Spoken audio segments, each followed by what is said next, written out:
Hey you, and welcome to this video where I will help you out how to lock your iPhone screen for kids or for babies so that they can't leave the app at that moment.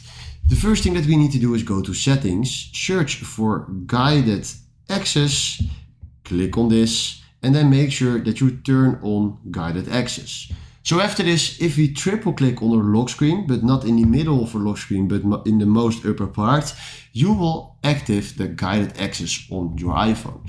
So let's see, if I go to YouTube and my child is watching the baby shark video and I triple click on the most upper part of my lock screen. So let's show you 1, 2, 3.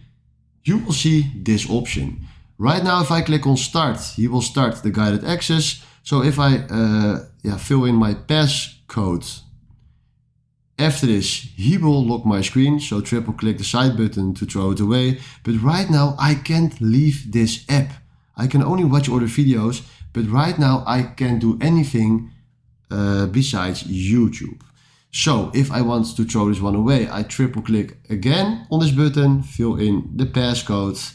And right now we can decide resume or end guided access. So let's say end. And right now, if you can see, we can leave the app. So this is a great way to lock your iPhone screen for child or for your baby. And if you found this video helpful, please consider subscribing and give this video a like. And then for now, thanks for watching.